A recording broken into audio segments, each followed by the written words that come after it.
FM. Voici le Doc Mayou. Pierre Mayou, bon début de semaine. Monsieur, Gary, Jonathan. Oui, salut mon bon ami Pierre. Vous allez bien? Pas pire.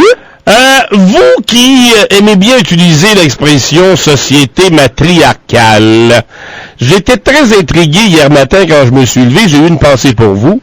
J'étais très intrigué. Que fait Pierre Mayou la journée de la fête de la matriarcale, la journée de la fête des mères? J'ai passé la journée sur un terrain de concours de chevaux sur d'obstacles. Mm-hmm. Où j'avais 3 chevaux qui compétitionnaient. Bon, alors donc, autrement dit, la fête des mères, vous vous en sacrez. Ben, j'ai appelé ma mère en après-midi pour faire une petite jasette avec elle. Elle a 82 ans et elle a toujours été extrêmement dévouée pour sa famille. Alors, oui. Je me suis permis de lui loger un petit coup de téléphone. Mais vous pensez quoi de tous les hommes de cette terre, comme moi, et comme vous, là, je me rends compte que vous avez un cœur, finalement, qui ont appelé leur mère et leur dit « Maman, je t'aime ». Non, il n'y a pas, non. Des déclarations d'amour à ma mère, là, non. Ce sont des attitudes respectueuses, affectueuses. Mais les déclarations d'amour à ma mère, j'ai jamais fait ça. Ah non, vous avez jamais dit à votre mère que vous l'aimiez, vous? Non. Eh ben. Non, ma mère le sait. Et je sais qu'elle nous aime. Bon, mais alors, non, des déclarations amoureuses, là. OK. On a toujours été au-delà des mots. Alors ça, autrement dit, si moi j'ai dit à ma mère que je l'aimais, je suis un féminisé, c'est ça? Pas nécessairement, Gary, mais j'ai l'impression que les attitudes peuvent être plus convaincantes dans certaines relations que les mots utilisés et souvent répétés. Bon, ben en tout cas, moi, à chaque fois que j'y parle, j'y dis que je l'aime.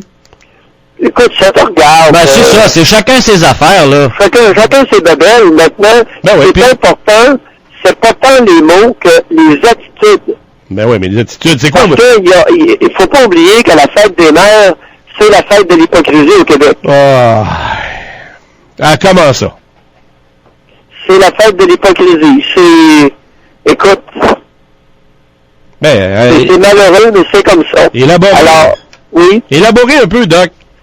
C'est que il y a énormément de mots d'affection qui se sont dits hier à l'intérieur de relations profondément hostiles. Et extrêmement insatisfaisantes, négligentes, abusives. Mais Doc, on devrait peut-être faire davantage la fête des bonnes mères. Bon. Mais Jonathan, elles sont très minoritaires au Québec. Il n'y aurait pas eu grand fleur qui serait rendu hier. Ouais, c'est vrai. Côté business, c'est pas une bonne idée. Désolé. Êtes-vous en train de dire, Doc, que la fête des mères est une fête d'hypocrite autant qu'est la Saint-Valentin? Ben, exactement la même chose. C'est dans le même esprit, c'est du même souffle au Québec. Tabarnouche. Incroyable. C'est la fête de l'hypocrisie. Bon, ben, écoute donc.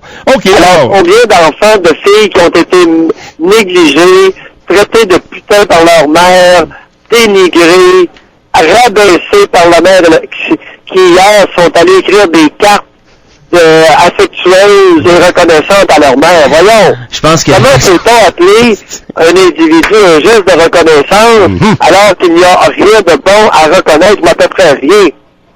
En tous les cas. Combien de filles, de femmes et surtout des femmes qui ont été frappées par leur mère copieusement, les plaques aller-retour de 3 à 7 ans, qui hier ont fait des déclarations d'amour à leur mère. Mais ces mères-là, Doc, quand ils ont fait lecture de ces cartes-là, est-ce que ça fait plaisir ou même pas? Ben oui, parce que l'hypocrisie a un impact. Alors, l'hypocrisie permet de camoufler. Mais est-ce que c'est une attitude adulte que de se faire des déclarations d'amour à l'intérieur d'une relation abusive? En tous les cas. Bon, ben, écoutez, docteur Jules. Je dirais le grand Michel Bergeron, posez la question, c'est qui répond. Ben oui, c'est ça. Vous êtes très, très drôle. Docteur Jules, moi, j'ai eu ma réponse. Comme d'habitude, vous êtes un homme très franc. Docteur, changeons de sujet complètement.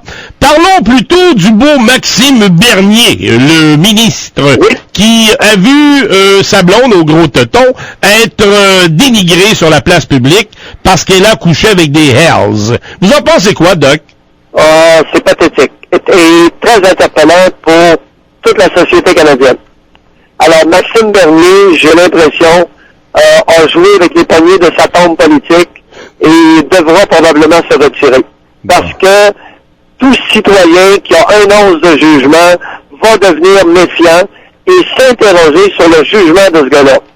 Cette femme-là, peu importe la grosseur de ses boules, a frayé avec la mafia québécoise et 4 proches de ses relations ont été assassinés. Premier conjoint, patron du premier conjoint, policier Rivet, l'avocat d'Audelin. Oui. Alors, ça fait 4 assassinats dans le petit cercle qui l'entourait.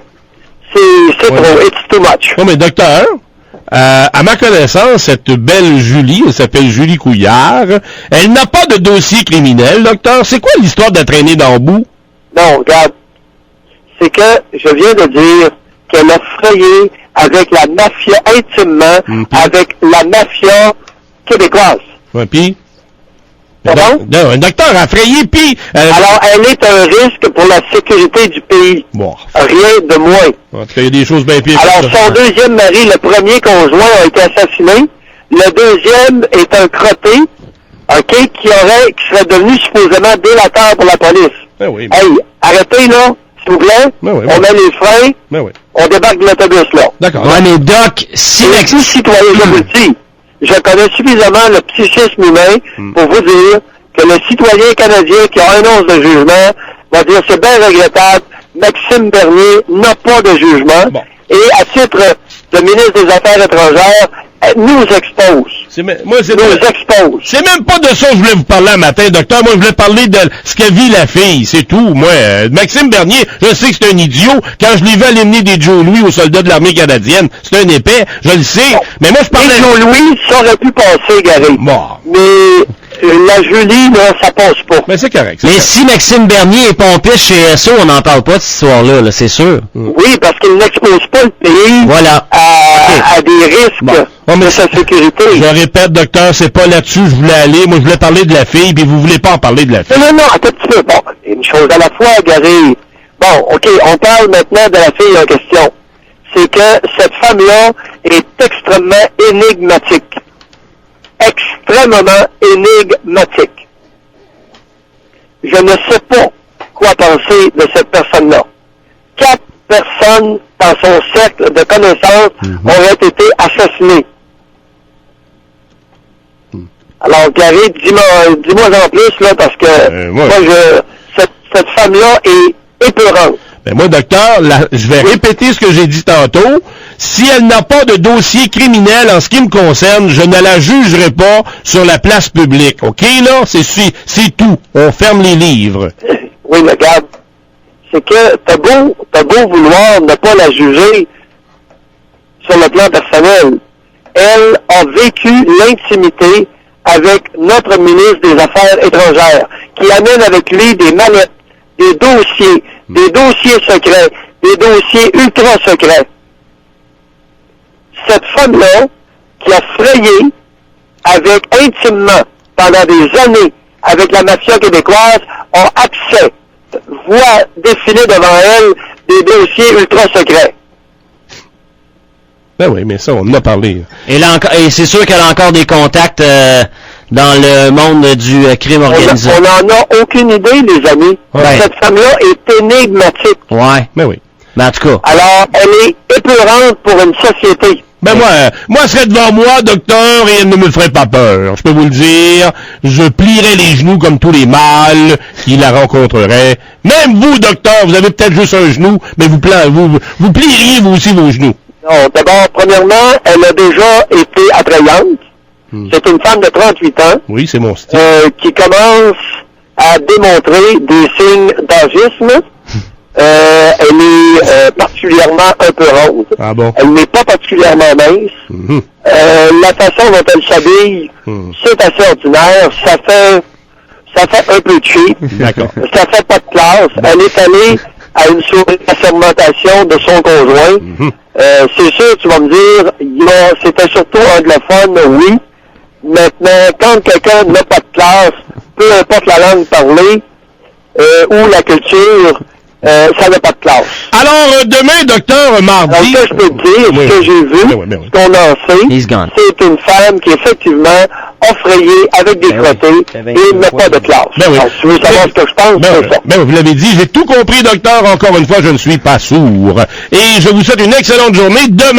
Demain, préparez-vous, docteur, et on va parler de la semaine de la santé mentale. Alors, j'ai bien des choses à vous parler.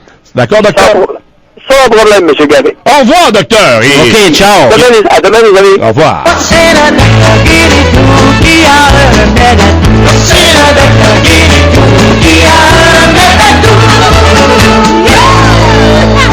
Le Doc Mayou. Du lundi au vendredi à 8h05 et 17h45. À GoFM, Latitude Rock. Le commentaire du Doc Mayou, une présentation de